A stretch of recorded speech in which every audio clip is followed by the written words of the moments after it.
You are 8 years old and you are sitting on the stairs, not supposed to be there. The landing is dark, and you are small enough to fit between the balusters and see the kitchen from where you sit, without being seen yourself. Your parents are at the table, and the tone of the conversation reached you before the words did. That specific frequency adults use when they are trying to keep something out of their voices and cannot quite manage it. You don't understand what a mortgage is yet. You don't know what the number on the paper means, but you understand the silence after your father puts the paper down. You understand the way your mother moves to the sink and runs the water for longer than she needs to. You understand that something in the room is wrong in a way that the adults are trying to make smaller than it is for your benefit and failing. You are 8 years old, and you are not supposed to be learning anything right now. You are supposed to be asleep. But the lesson is happening anyway, quietly, in the part of your brain that was built exactly for this, the part that watches adults for information about how safe the world is and files what it sees for future reference. The lesson it filed that night was not about mortgages. It was about money, about what money does to a room, about what it means when there isn't enough of it. That lesson went into a folder. The folder has been open ever since. This is not a story about bad parenting. Your parents did what parents do, they carried what they carried, and they tried to carry it quietly, and they did not always succeed because nobody always succeeds. This is a story about a brain, about what happens inside a developing mind when financial stress becomes part of the background radiation of childhood. Not always dramatic, not always visible, just present. A permanent low frequency underneath the ordinary days, and about what that brain does with the information it collected decades later, when the circumstances have changed entirely, but the filing system hasn't. Here's the first thing your childhood did to your brain. It taught it to scan. The brain that grows up inside financial uncertainty learns very early that resources are unreliable, that they arrive and disappear without warning, that the floor can shift without announcement. And a brain that learns this lesson deeply enough does not unlearn it when the circumstances change. It continues to scan. It continues to monitor the account with an urgency that does not quite match the current balance. It continues to feel the approach of the end of the month like a weather system coming in from the coast, even when the account is fine, even when the job is stable, even when the number on the screen would have seemed like an impossible fortune to the child sitting on the stairs. The psychologists call this a scarcity mindset. It is more physical than that word suggests. It lives in the body.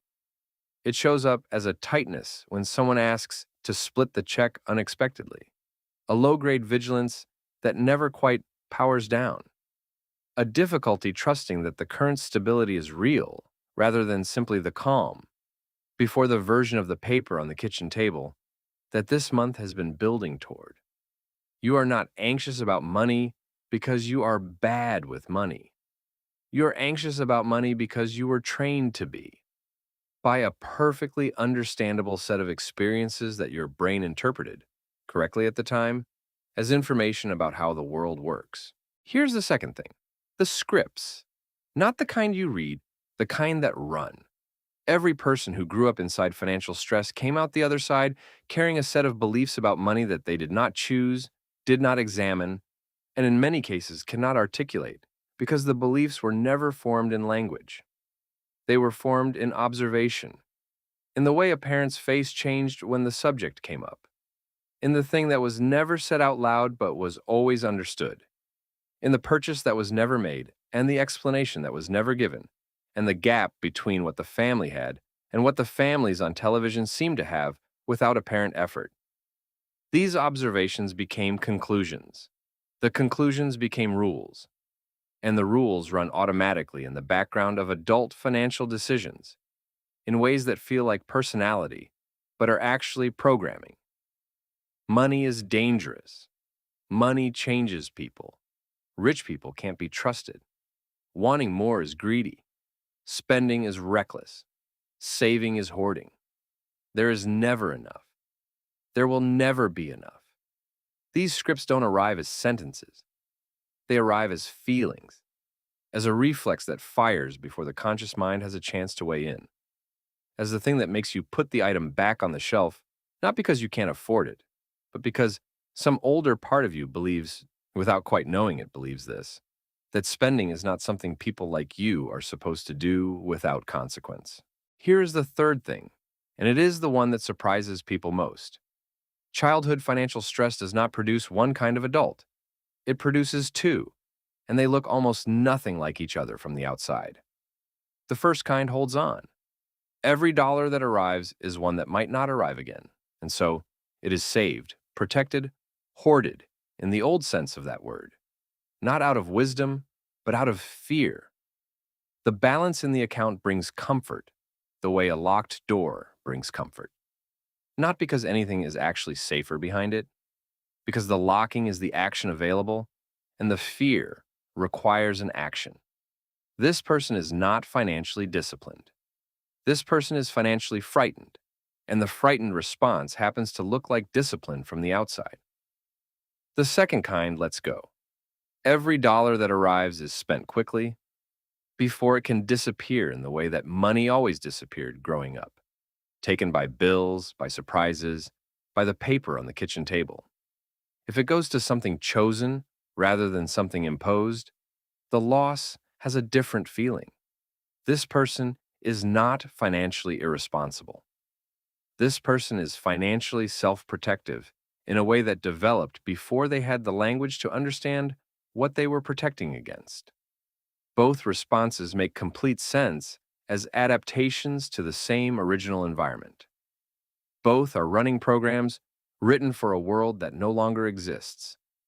The holding on and the letting go are the same fear, wearing different clothes. Here is the fourth thing. The trigger. You are an adult now. You earn a real income. The account is fine by any reasonable measure. And then something happens. Small, usually. An unexpected bill.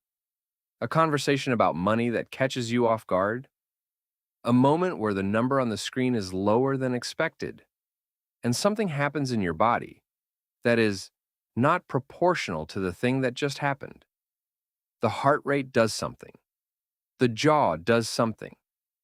A particular quality of attention narrows down onto the problem in a way that crowds everything else out. This is not you being dramatic. This is not a character flaw or a weakness or evidence that you are bad at handling things. This is your nervous system doing exactly what it was trained to do decades ago by a child sitting on a dark landing, watching a room go wrong. The child learned that this kind of moment, money, tension, uncertainty, the specific atmosphere of financial threat, required full attention and maximum alertness. The child was right. The child needed that response. The adult inherits it automatically, without being asked, without being able to choose otherwise, until they understand what is happening. The response belongs to the child. The situation belongs to the adult. The gap between those two things is where most of the unnecessary suffering around money actually lives. Here's the fifth thing. The awareness. Because there is a fifth thing, and it is the only one that changes anything. There is a moment, it arrives differently for different people through therapy or a book or a conversation or a number on a screen that should have felt fine but didn't, and you finally asked yourself honestly why. When you begin to be able to see the program running, not stop it, see it. The trigger fires, and instead of being inside the response entirely, some part of you is able to step back far enough to notice it happening. To say, there it is, the child's response, the 8-year-old on the stairs, the lesson that was filed that night and has been retrieved automatically at every vaguely similar moment since. That recognition does not make the feeling go away immediately. It does not rewrite the script in a single moment of insight. But it creates a space, a small gap between the trigger and the response, where something like a choice can exist. And that gap, practiced over time, widened over years, is the distance between a financial life run by a frightened child and a financial life run by the adult who understands where the fear came from and can finally decide what to do with it. Your parents were doing the best they could with what they had. That sentence is true, and it is not a small thing, and it is not the whole story. The whole story includes the stairs, the dark landing, the kitchen table, and the water running longer than it needed to. The lesson that went into the folder without anyone choosing to teach it.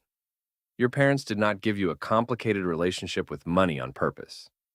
They gave you the one they had, the way all parents give children the one they have, because the only classroom for this particular subject is the ordinary life of a family, and the only curriculum is everything the child sees and hears and senses in the rooms they grow up inside. You learned what you learned. You are not the sum of that learning, but you are carrying it, and you will keep carrying it until you can see it clearly enough to decide what to keep. Some of what you learned is genuinely useful. The vigilance that was written into you by watching scarcity up close has made you careful in ways that have served you. The empathy for people who are struggling with money is something most people who grew up comfortable never quite develop. The knowledge that money is not permanent, that it comes and goes, and that a life does not collapse when it goes, is a kind of wisdom that the people who never went without have always lacked. But the fear, the automatic trigger, the script running beneath the surface of every financial decision you make, telling you that there will not be enough, that spending is reckless, that the floor will shift without warning, that the paper will arrive eventually and the room will go quiet in that particular way. That part you can put down. Not today, not in one motion, but gradually in the way that any deeply held belief loosens when it is examined honestly by someone who is finally old enough and safe enough to look at it directly. You are sitting on the stairs. You are 8 years old, and you are watching a room go wrong, and your brain is doing exactly what it was built to do: watching, learning, filing. The child on the stairs was doing the right thing. The adult reading this is doing something different, something the child could not yet do. Looking back at the child, understanding what was learned, and deciding quietly, consciously, for the first time, without the fear, making the decision first. What to do next with what you were taught about money before anyone asked if you were ready to learn it.